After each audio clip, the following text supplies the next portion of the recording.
Fala galera, tudo bem? O Chelsea está classificado para as quartas da Champions, bateu o Atlético de Madrid de forma convincente, né? Foi um Chelsea superior dentro do jogo. Aliás, acho que foi um Chelsea que fez uma excelente partida dentro das características que o jogo pedia também, né? Então, o Chelsea conseguiu responder muito bem a uma versão diferente do Atlético se a gente compara com a ida. Então, é claro, vou falar aqui sobre as estratégias, sobre as vantagens, sobre os pontos positivos do Chelsea, mas também um pouco na contramão de um discurso, eu até falei sobre isso no Twitter, é um discurso que é meio automático. O Atlético costuma ser questionado pela estratégia, pelo estilo do Simeone. Até aí não tem problema, acho que o questionamento é válido. A gente pode questionar como eu fiz no jogo da ida, na análise do jogo da ida, eu vou deixar o link aqui em cima para quem quiser assistir, acompanhar. Eu falei sobre como dava para falar em falta de ambição, porque o Atlético foi para aquele jogo muito mais preocupado e priorizando os aspectos defensivos, anular, reduzir, limitar as armas ofensivas do Tuchel.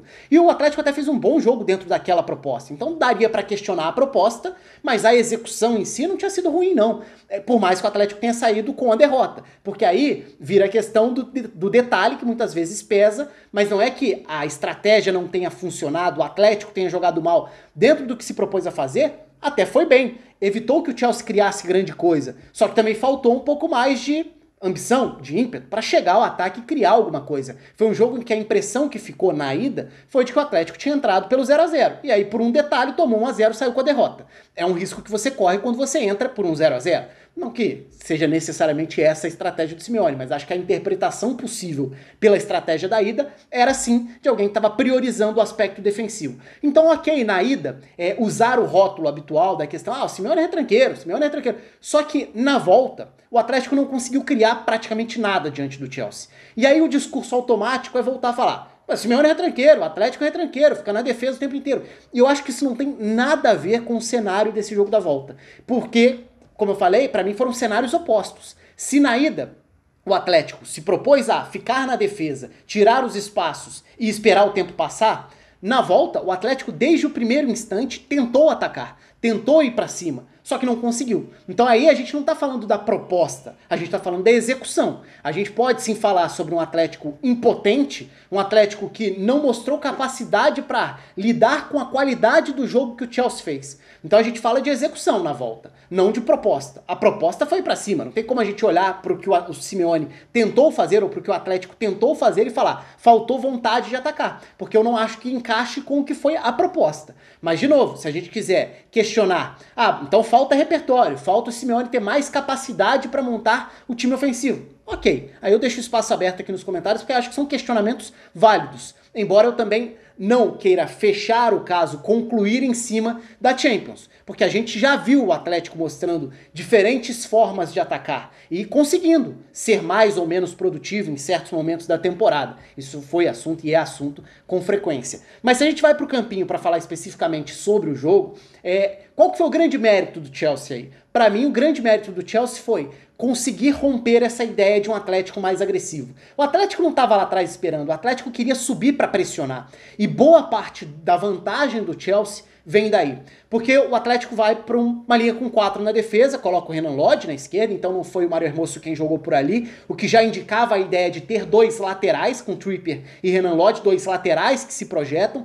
Então o Carrasco fica na segunda linha como meio aberto pelo lado esquerdo, passa a ser essa opção, com o Llorente à direita, João Félix por dentro encostando no Suárez. Era essa formação com Coque e Saúl como os volantes. Um 4-2-3-1, um 4-4-2, um 4-4-1, tanto faz a questão numérica aqui, mas estou falando apenas da questão da distribuição e das características. Era um Atlético com laterais com capacidade ofensiva, com pontas capazes de agredir e com o meia encostando no Suárez, que seria o jogador mais talentoso, como é o João Félix. Do outro lado, um Chelsea mantendo um sistema já conhecido, então 3 zagueiros, dessa vez foi o Zuma quem atuou por dentro, com o Rudiger de um lado e o Azpilicueta do outro, 2 alas, os 2 volantes, né, sem o Jorginho, quem joga ali, quem forma a dupla acaba sendo o Kanté com o Kovacic, e sem Mason Mount, Ziyech joga à direita, com o Havertz à esquerda e o Timo Werner à frente, mas muita movimentação dos 3 que seriam fundamentais e decisivos, num segundo momento que eu vou chegar já já também. Mas então dentro dessa estrutura, né, o Atlético queria pressionar. O Atlético do primeiro jogo se defendeu praticamente com uma linha com 6. O próprio Llorente, que dessa vez foi o meio aberto pela direita, tinha jogado como um lateral preso aos movimentos do Timo Werner. Então as ideias eram completamente diferentes, as funções dentro de campo eram completamente diferentes. E o Atlético tentaria subir para pressionar, para tentar ser esse incômodo. E aí a gente começa a esbarrar em dois aspectos. Um é tático, na questão numérica, de vantagem, superioridade numérica. O outro é físico também. O Suárez já não é tanto o jogador mais, foi em outros momentos, mas para aguentar um ritmo capaz de sufocar os zagueiros o tempo inteiro, tirar esse conforto dos zagueiros o tempo inteiro, correndo, dando sprint mesmo, uma arrancada para sufocar. Então nem sempre ele vai chegar inteiro para pressionar o zagueiro, que ele vai iniciar esse trabalho da pressão. E mais do que isso, o Chelsea conseguia, com personalidade e qualidade, porque aqui não é só a questão da vantagem numérica que eu vou falar, é também a questão do treino, de ser um time capaz de ter a frieza de executar. Muita gente critica, quer sair jogando, toma gol, quer sair jogando, não sei o quê. E esse é um reducionismo também bobo até, porque uma das maiores virtudes e vantagens que você pode ter no futebol de mais alto nível hoje é elaborar bem uma saída de bola. Porque se o futebol é feito de um time pressionando e do outro tentando escapar da pressão, se você tem qualidade, paciência, mecanismo para superar a pressão, você eliminou parte do time que tentou subir para te marcar, abriu o campo e conseguiu sair com a bola dominada, em vez de tentar ir para uma ligação mais direta, que também é válido, que também funciona, mas aí depende das características do seu time, se tem mais a ver com o que você quer, e também com os riscos que você quer correr, porque se você vai para uma ligação mais direta, você corre o risco de devolver a bola ao adversário e de ser jogado e empurrado para trás. Então, sair jogando é uma grande virtude hoje quando a gente fala das grandes ligas, dos grandes times. E o Chelsea fez muito bem isso no jogo, porque o Atlético tinha dentro dessa estrutura, né? O Chelsea tentava não permitir que os laterais do Atlético fossem fatores tão importantes no jogo. Então vamos começar pelos alas. Com o Reece James à direita e com o Marcos Alonso à esquerda, o Chelsea ocupava os laterais do Chelsea no momento da marcação dessa saída. Então, de um lado, o Trippier, do outro lado, o Renan Lodge, eles ficavam até mais avançados em relação aos zagueiros, mas tentando fazer essa pressão, encaixar a marcação com o ala no setor em que o Chelsea optasse por sair jogando. Isso deixava os dois zagueiros do Atlético de Madrid, possivelmente com o Timo Werner sendo o cara da velocidade para romper o espaço, para atacar em profundidade, como ele faz muito bem. E mais do que isso acabava fazendo com que os dois volantes do Atlético não subissem tanto para pressionar, porque ali dois jogadores de muita movimentação e capacidade de aceleração com passe e condução de bola estariam Ziyech e Havertz. Então nessa faixa do campo, Koke e Saúl estavam ocupados. Então dessa forma, eu estou dividindo o campo meio que em duas partes para falar sobre a parte do Atlético que tem linha com 4 e 2 volantes. O outro bloco é o bloco dos 4 jogadores de frente. Esses sim eram os jogadores mais agressivos nessa tentativa de pressão no campo de ataque. Só que quando a gente olha para o campo, a gente vai enxergar 5 do Chelsea contra 4 do Atlético. Mais do que isso, a gente pode até considerar um sexto do Chelsea, o goleiro, que pode iniciar essa saída de bola. E se você vai ter esses mecanismos, essa tranquilidade, se você está disposto a correr riscos, tentando ter essa recompensa, você vai ter o sexto jogador. E como que essa pressão do Atlético se dava? Inicialmente, o Suárez seria o jogador a pressionar o zagueiro central, o Zuma, e vamos supor, a saída de bola é pelo lado direito do Chelsea, a saída de bola é pelo lado do Azpilicueta. O meia aberto por ali, o Carrasco, vai tentar pressionar o Azpilicueta, o Suárez vai tentar pressionar o zagueiro central, o Zuma, o Llorente do outro lado vai tentar centralizar para fechar mais o lado da bola, tirando a opção de saída com um dos volantes. Então o João Félix vai tentar marcar, por exemplo, o Kanté. Quem vai ficar com o Kovacic? O meia aberto pelo outro lado, que fechou para fazer essa pressão, o Llorente. Então os 4 jogadores do Atlético vão tentar sufocar e tentar encurralar o Chelsea na saída de bola. Mas o Chelsea não se livrava da bola. Pelo contrário, o Chelsea mostrou uma qualidade enorme para superar isso, com o Kanté, com o Kovacic, com o Azpilicueta, com o Rudiger. E aí eu até deixo em destaque o Rudiger com a questão da seta, do avanço, porque esses avanços dos zagueiros laterais foram muito importantes para o Chelsea conseguir ganhar campo. O Chelsea gira o jogo, supera essa pressão, quebra um primeiro bloco do Atlético que tentava ser mais agressivo e encontrava saída pelo outro lado, com o zagueiro disposto a se projetar, inclusive. Ou seja, não só você superou a ideia de marcação do adversário, como você ainda conseguiu avançar pelo lado oposto e gerou dúvida no restante do encaixe da marcação do Atlético. Ou seja, o Chelsea, a partir dessas saídas, matou o Atlético.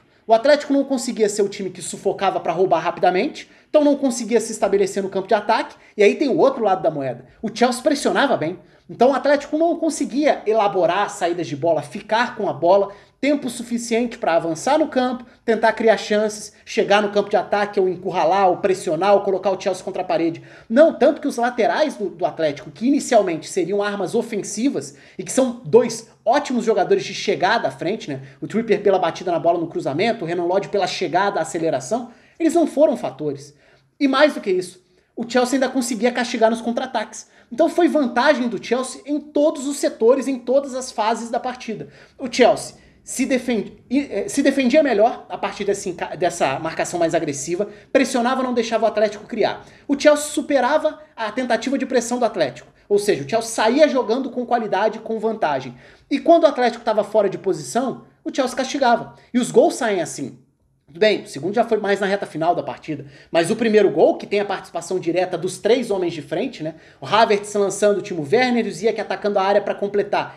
É exatamente isso. Um Atlético que tenta, se esforça, procura ser agressivo, quer ser ofensivo, mas não consegue superar um Chelsea que funcionou muito bem e que quando encontrava espaços para acelerar, tinha jogadores com capacidade para isso. Então acho que no todo foi uma belíssima exibição do Chelsea. O Chelsea passou de forma muito convincente, aliás, incontestável. O Atlético não conseguiu achar o Chelsea dentro do jogo. Não teve drama, não teve competição nesse nível. E isso, de certa forma, até me frustrou como jogo. Eu esperava um jogo melhor no sentido de ter um embate, do Atlético colocar mais a classificação do Chelsea em risco. Isso nem chegou a acontecer. O Chelsea foi bem superior na partida, por méritos próprios, e não foi por uma suposta retranca. O Atlético em nenhum momento nessas partidas de volta tentou se defender. O Atlético se viu fora do que tentou fazer. Tentou atacar, tentou ser agressivo, não conseguiu fazer nenhuma coisa nem outra, sofreu mais defensivamente, cedeu mais espaços por tentar ser agressivo e não encaixar seu jogo, e foi completamente superado. Então tem esse lado que a gente pode questionar do Simeone como um todo, mas tem a importância também de enxergar cenários diferentes. Entre a ida e a volta tem uma distância gigante de cenários da partida. E o Chelsea foi muito bem, muito melhor na volta do que na ida, inclusive. Que na ida tinha sido um jogo mais amarrado, porque o jogo tinha menos espaços, porque o Chelsea tinha que furar um bloqueio muito mais recuado do Atlético. Então foram mundos diferentes na ida e na volta. E o Chelsea passou com muitos méritos, porque jogou muito bem diante do Atlético.